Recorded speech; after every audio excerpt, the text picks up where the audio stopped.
마태복음 9장 35절 이하에서 예수님이 제자를 택하신 목적에 대해서 말씀을 하시고 10장 1절에서 예수님이 제자들에게 권능을 주시고 12제자를 택하사 사도라 부르시며 그들에게 복음 전파해야 되는 내용들을 말씀하셨는데 16절 이하에는 예수님이 제자를 파송하면서 어려움이 있을 것이다 라는 예고의 말씀을 기록을 해두었습니다.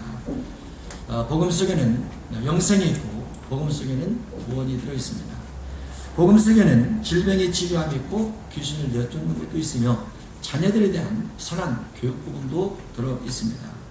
그러나 선을 좋아하는 사람이 있는가 하면 악을 좋아하는 사람도 있고 희망을 좋아하는 사람이 있는가 하면 불행을 좋아하는 사람도 있습니다. 약자를 살피고 돌아보는 것을 좋아하는 사람이 있는가 하면 약자를 파괴하고 멸망시키려는 자들도 있습니다.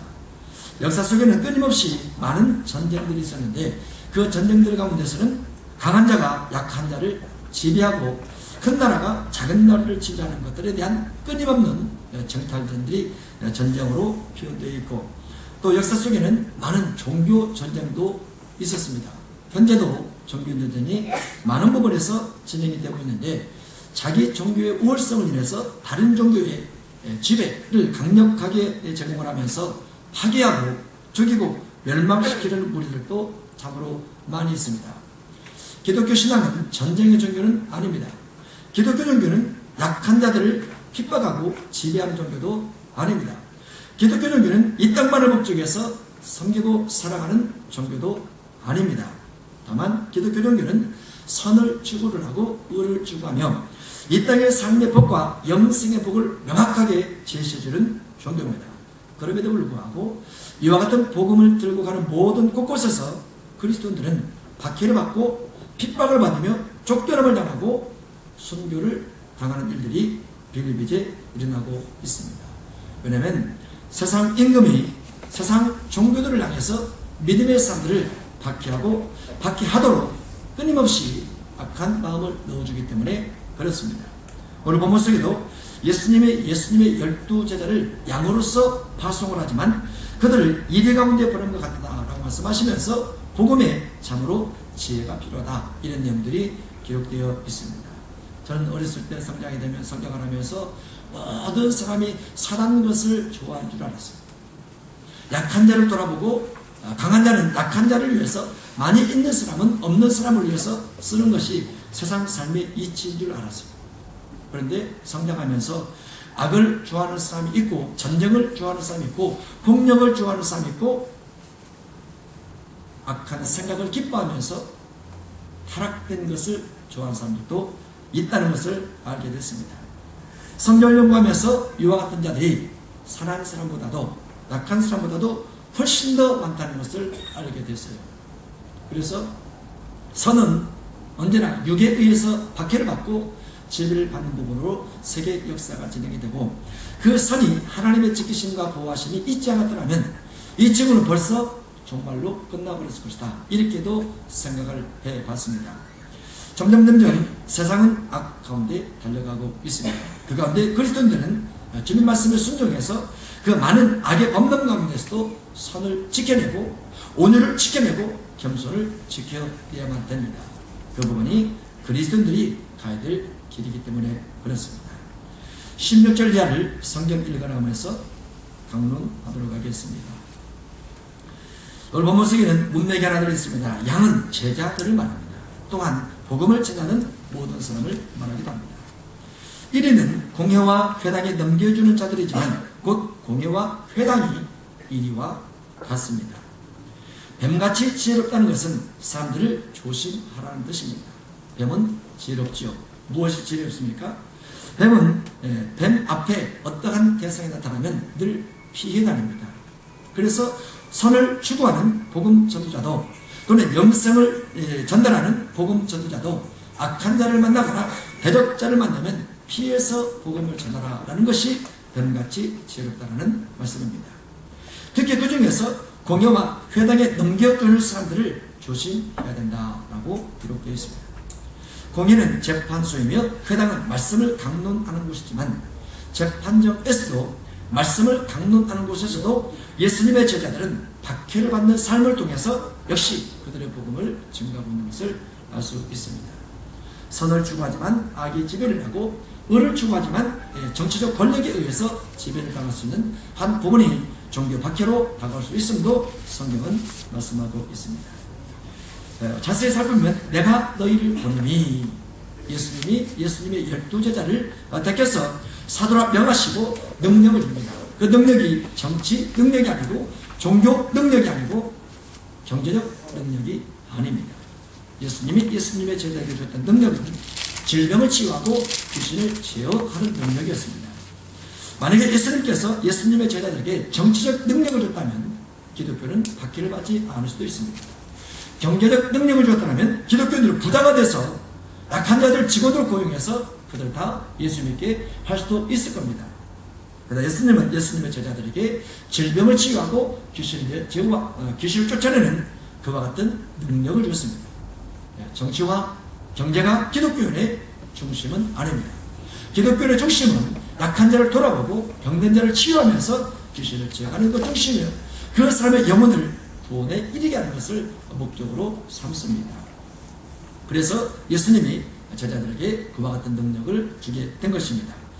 예수님은 제자를 양육하고 3년 동안 양육하는 기간 동안에 그 중에 절반 정도 됐을 때 예수님의 제자를 양육 훈련시켜서 그들을 내보내게 됩니다. 복음을 위해서 그들을 내보내게 되는 거죠. 주님은 언제나 주님 말씀을 배우고 주님을 영접한 자들을 다시금 내보내려고 합니다. 누군가에게 내가 만난 예수님을 전달할 것을 권고하고 있는 거죠. 여러분이 만난 예수님이 있을 겁니다. 여러분 각자가 경험했던 주님이 있을 겁니다. 그 경험을 누군가에게 전달하라고 주님은 지금도 우리를 보낼 수 있습니다. 먼 지역에 가지 않더라도 우리 주변에 주를 알지 못한 사람들에게 예수님에 대해서 소개를 하고 교회에 대해서 소개를 하면서 영생과 구원에 대해서 안내를 하면서 그들의 안내자가 여러분도 되시기를 바랍니다. 로마서 10장 15절 이하에 보내심을 받지 아니하였으면 어찌 전파하리요. 기록된 바 아름답도다. 좋은 소식을 전하는 자들의 발이요. 좋은 소식을 전하는 자들이 있습니다. 복음을 든 자들을 향해서 좋은 소식을 전하는 자들이라고 합니다. 온 세상은 이 땅을 목적으로 합니다. 이 땅에서 무엇을 남길 것인가. 호랑이는 죽어서 가죽을 남고 사람은 죽어서 이름을 남깁니다. 이름을 남기기 위해서 끊임없이 노력을 합니다. 그러나 그리스도인들은 이 땅에서 이름조차 남기지 아니하고 영생의 나라를 쌓아가면서 달려가는 것이 그리스도인이다. 이렇게 말할 수 있습니다. 미국에 가서 한 분의 간증을 들었습니다. 그 남편이 천문학을 연구하는 학자였었는데 그 학자가 어느 날 심장에 병이 생겨서 죽게 되었답니다. 죽어버렸어요. 5분간 죽었답니다. 실제로 죽었는데 죽어서 그분이 주님 나라 갔답니다.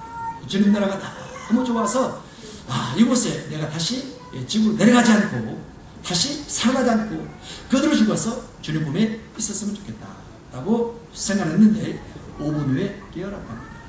심장 이렇게 확 해가지고 의료사회원에서 깨어나게 됐는데 그 아내에게 하는 말이 나는 이 땅에 돌아오고 싶지 않았습니다.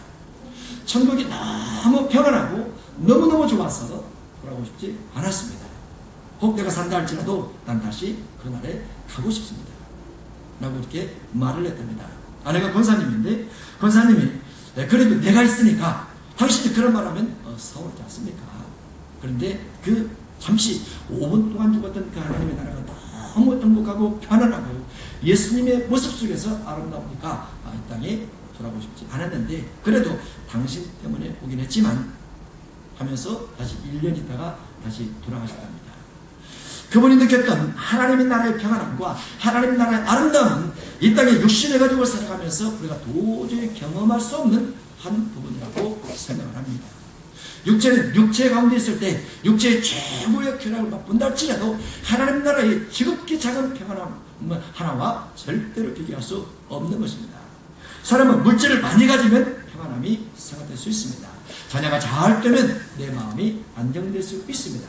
육신의 질병이 들지 않고 건강하면 내 삶이 뭔가 복된 것처럼 생각될 수 있습니다. 그러나 아무리 건강해도 나이는 먹고, 아무리 자녀가 잘 때도 나이는 먹고, 아무리 물질이 풍성하다 할지라도 나이는 먹어서 주님 나라 갈 준비를 해야만 됩니다. 주님은 이와 같은 것을 복음을 통해서 전달하라 라고 말씀하셨고, 12제자를 통해서 그 복음의 전달자를 삼게 된 겁니다. 여러분 또한 여러분이 만난 주님이 있을 겁니다. 그 주님을 누군가에게 전달하는 것이 주님께서 우리에게 주신 사명과 같다라고 볼 수 있습니다. 그러나 이 복음을 전달할 때 예수님은 양을 이리 가운데로 보낸 것 같다라고 말씀하셨습니다. 이리는 양을 잡아먹는 동물입니다. 양은 이리에게 잡아먹힐 수 있는 동물입니다. 그럼에도 불구하고 예수님은 누군가에게 양들을 보내야만 되고, 그 이리의 무서움과 이리가 뜯어먹고 잡아먹는 여러 가지 어려운 환경이 예견됨에도 불구하고 예수님은 제자들을 보내게 된 것이죠. 왜냐하면 양을 희생해서 또 다른 사람의 영혼을 살 수 있기 때문에 그렇습니다. 한 사람의 영혼을 산다는 것은 믿음으로만 가능합니다. 예수님을 주로 영접하는 것을 통해서만 가능하게 됩니다. 우리의 영생은 물질이 있지 않고, 우리 영생은 명예 권력이 있지 않고, 예수님을 영접함을 통해서만 영생을 얻을 수 있는데, 그 영생은 누군가를 통해서 전달되어지고, 전달받은 사람이 또 누군가에게 전해야만 가능한 부분으로 주님은 우리에게 그 사명을 맡겨주었습니다. 그래서 양을 이리 가운데 보낸 것 같지만 그럼에도 불구하고 복음을 전달해야 된다라고 말할 수 있는 거죠. 예수님 당시의 양은 예수님의 제자들입니다. 여기서 이리 가운데 보낸 것 같다. 이리는 예수님 당시 종교 권력자들을 말합니다. 종교가 권력을 잡으면 무섭습니다. 종교가 물질을 잡으면 무섭습니다. 종교가 권력을 잡으면 정치 권력과 연합에 대해서 참 종교, 진실된 종교, 선한 종교, 선을 추구하는 자들을 지배하게 되어 있습니다. 그래서 예수님 당시에도 이미 교회가 있었고, 그 교회를 헤롯 성전이라 부르게 되었는데, 그 헤롯 성전을 통해서 이미 바리새인들과 사두개인들과 그리고 대제사장들과 서기관 장로들이 그 교회 권력자들로 있음에도 불구하고 하나님의 아들은 예수님을 영접지 아니하고 예수님께서 행하신 선한 일들과 질병을 치유하고 귀신을 내쫓는 것들을 이단이라 말하면서 예수님을 미혹하고 시험하고 예수님을 고난 속에 던지면서 결국은 채찍질하여 십자가에 죽게 만들어버리고 맙니다. 예수님께서 선과 의를 추구했음에도 불구하고 정치 권력과 결탁되어 있는 종교 권력이 예수님을 박해해서 죽게 만들었는데, 예수님의 제자들 또한 이와 같은 복음을, 선한 복음을, 영생의 복음을 들고 가지만 그 모든 사람을 통해서 박해받을 수 있음을 예수님은 설명하고 있습니다. 참된 종교는 세상 정치에서 박해를 받기보다 종교 속에 있는 권력을 통해서 더 많은 박해를 받는 것이 기독교의 역사입니다. 이런 부분에서 여러분이 분별력을 잘 가지시기 바랍니다. 교회에 대한 분별이 꼭 필요하고 종교에 대한 분별이 꼭 필요합니다. 같은 기독교 안에서 기독교를 박해하는 부분이 꼭 있음을 여러분 잊지 마시기 바랍니다. 한국 기독교는 2002년 인구조사를 통해서 860만 명이라고 통계가 나와 있습니다. 그 860만 중에서 절반 이상 되는 기독교 안에 있는, 기독교 울타리 안에 있는 종교들이 기독교가 변질돼서 다른 종교로 넘어가게 되고, 금년에 여의도광장에서 서울광장에서 동성애 집회를 할 때 동성애를 지지한다는 기독교인의 발표가 또 있었어요. 같은 교회 안에서 어떤 기독교는 동성애를 싫어한다고 발표를 하고 어떤 기독교는 동성애를 옹호한다고 발표를 합니다. 같은 기독교 안에서 어떤 종교는 WCC를 반대한다고 말하고 어떤 기독교는 WCC를 옹호하고 찬성하면서 연합해야 된다고 발표를 합니다. 기독교 안에 분별력이 꼭 필요합니다. 그런 부분들은 지금 이 시대뿐만 아니라 예수님 당시도 그렇고 예수님 오시기 이전에도 어느 시대나 항상 있었습니다. 마지막 시대를 살아가면서 우리에게 정말로 분별해요. 시대를 분별하고 종교를 분별하고 기독교 안에서도 그 자체를 분별할 수 있는 눈이 우리에게 반드시 있어야만 된다라고 볼 수 있는데, 예수님이 예수님의 제자를 보내면서 양을 이리 가운데 보내는데 그 이리가 너희를 팔아버리고 그 이리가 너희를 박해하고 그 이리가 너희를 넘겨버릴 수 있음을 주의하라 라고 말씀을 하고 있습니다.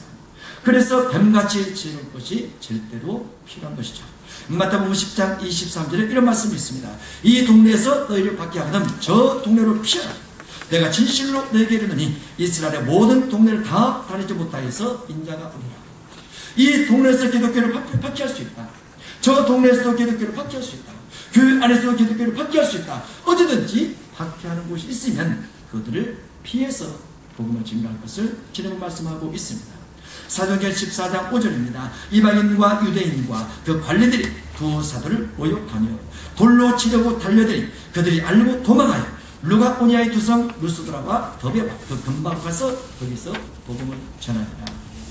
이방인과 유대인 그 관리들, 유대인들은 전통적으로 예수님께서 메시아임을 끊임없이 연구하고 메시아에 대한 기대와 메시아에 대한 소망을 가지고 있었던 종교인들입니다. 그들 속에 모세 율법이 있고 그들 속에 하나님의 형상이 있습니다. 하나님의 형상과 모세 율법이 있는 메시아를 연구 묵상했던 그들이 메시아이신 예수님께서 오셨을 때 예수님을 파괴를 했고 반대를 하고 고난과 죽음 속에 던져버렸습니다. 예수님은 하나님의 아들이기에 다시 3일 만에 부활하셔서 그들에게 나타내 보였습니다. 예수님의 제자들이 예수님의 죽으심과 예수님의 부활을 증거하고 명확한 부활을 많은 사람의 목격에서 하나님의 아들임을 증명하고 다님에도 불구하고 여전히 그것을 믿지 않는 유대인들과 그 관리들은 예수님뿐만 아니라 예수님의 제자들까지도 박해를 하고 또 그들을 죽이려고 달려들었지만 주님의 제자들은 그들을 피해서 또 다른 곳에서 복음 사역을 계속 이어가는 것들을 볼 수 있습니다. 사도행전 9장 23절에 보면 사울이라는 사람이 예수님을 죽이기 위해서 예수를 믿는 사람을 박해하기 위해서 그렇게 앞장서다가 그가 주님을 만나고 생각이 바뀌어지게 됐습니다. 그들의 삶의 행동이 달라지게 됐습니다. 그 즉시로 복음을 증거하기 위해서 밤낮으로 복음을 증거를 하는데 그 사울이라는 사람이 예수 믿는 사람을 박했던 자다가 예수 믿으라고 전도를 하러 다니니까 그 사울이라는 사람을 또 박해하고 또 죽이기 위해서 밤낮 성문을 지키는데 사울이 도망다니면서 또 다른 곳에서 복음을 증거하는 것이 기록되어 있습니다. 복음을 통해서 주어진 영생이 명확하기 때문에 복음을 든 사람들은 마음 중심 속에서 누군가에게 예수님에 대한 소개와 구원의 길과 좁은 문에 대한 부분을 소개하지 않을 수가 없습니다. 처음에 교회를 다니면 교회가 작게 보입니다. 교회 가지고 있는 신앙도 별거 아닌 것처럼 보입니다.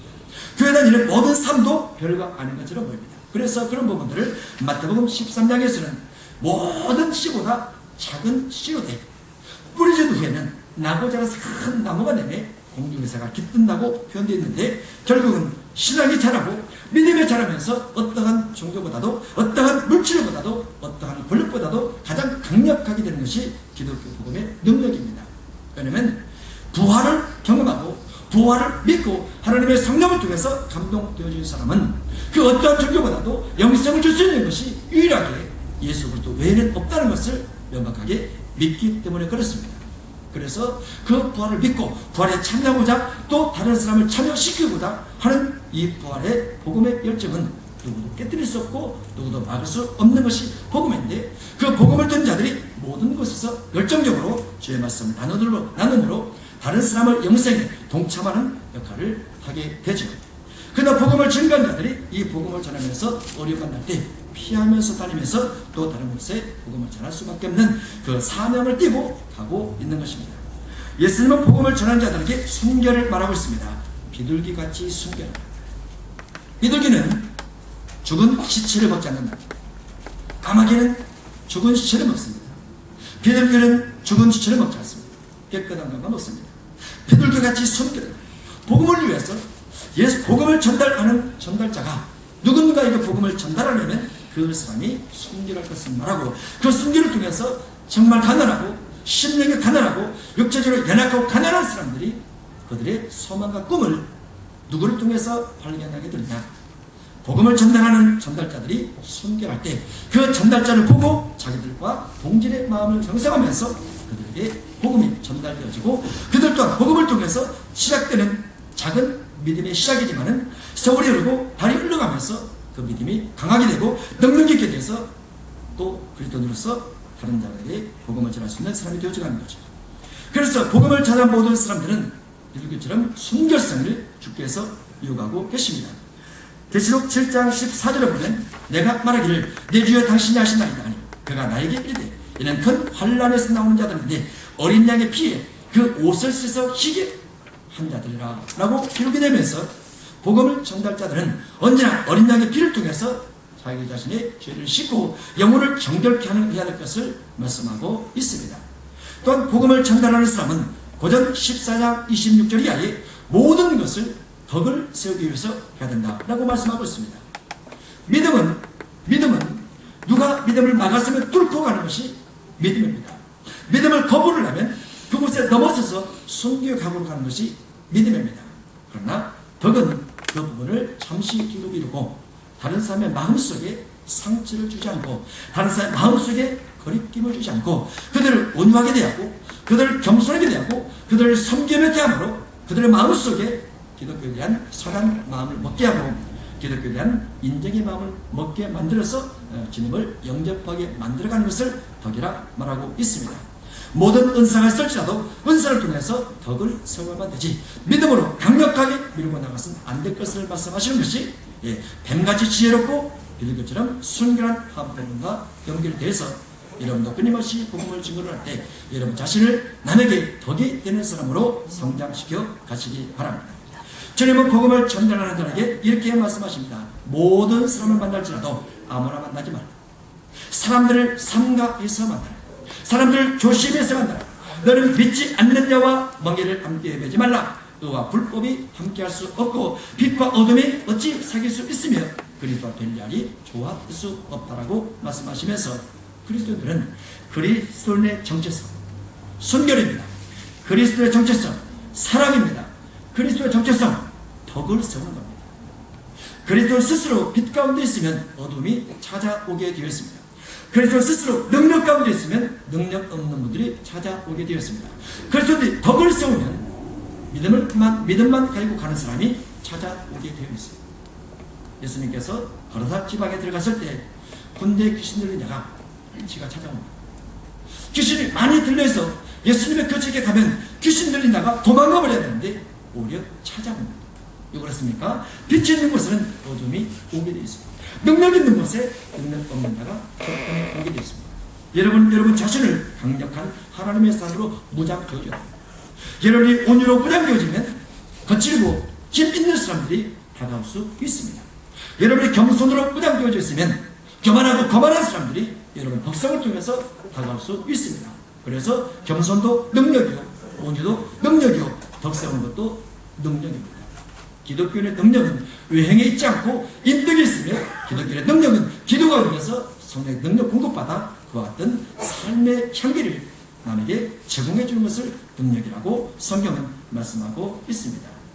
그들이 너희를 공에 넘겨주겠고 배당에서 채찍질하게 되는데 주의 복음, 곧 선한 복음, 곧 영생의 복음, 곧 영원히 죽지 않고 쇠하지 않고 늙지 않고 병들지 않는 천국 복음을 증거함에도 불구하고 많은 종교 권력자와 많은 정치 권력자들 속에서 우리가 공회에 넘겨지게 되고 배당에 넘겨져서 채찍질 받을 것을 예수님은 또한 말씀하고 있습니다.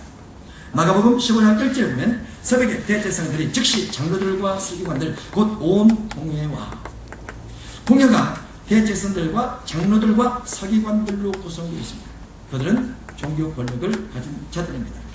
마태복음 4장 23절에 회당은 가르치는 곳이고 회당은 더러운 귀신 들리는 사람이 있을 수 있는 곳이고 회당은 전도하는 곳이지만 그 회당에서 여러 번 형벌하고 강제로 모독하는 말을 하게 함으로 기독교인들이 회당에서나 또는 공회에서나 박해를 받을 수 있음을 성경은 말씀하고 있습니다. 우리가 전에 배웠던 사도신조 속에는 사도신경 속에는 공예와 서로 교통하는 법이 되어 있습니다. 기독교의 공예는 하나님의 말씀을 통해서 말씀의 보편적 가치인 선과 사랑과 의와 나눔과 베품 속에 있어야 됩니다. 그러나 초대교회 공예는 또는 가톨릭 공회는 예수님을 잡아 죽인 공예와 같습니다. 그래서 사도신경의 일부는 어떤 부분은 제거를 하고 우리가 암송하든지 낭독하든지 해야 되는데 그런 법을 적용하지 않고 공예를 거룩하다라고 표현을 했는데 그 예수님을 잡아 죽인 그 공예는 거룩하지 않는 공예이기 때문에 우리가 사도신경을 부분적으로 또 하지 않고 알고는 있지만은 하지 않고 진행하는 경우도 있습니다. 기독교의 복음은 예수님을 중심에서 영생의 복음입니다. 그 영생의 복음이 가는 모든 곳에 박해와 핍박이 있음에도 불구하고 우리는 그 복음을 향해서 나아가야만 된다라고 볼 수 있습니다. 여러분이 여러분 자신의 능력을 잘 간직하시기 바랍니다. 온유와 겸손의 능력입니다. 복음의 능력입니다. 예수님의 말씀을 내 마음속에 담고 누군가에게 영생을 나눠주는, 헛붙들어주는 그와 같은 믿음의 전도자가 되시기 바랍니다. 어떤 박해 속에도 믿음을 잘 간직해서 후손 만대까지 복음의 사역이 여러분과 여러분의 가정과 여러분 후손 속에 길이 빛나는 복된 역사가 있으시기를 주님으로 축복합니다.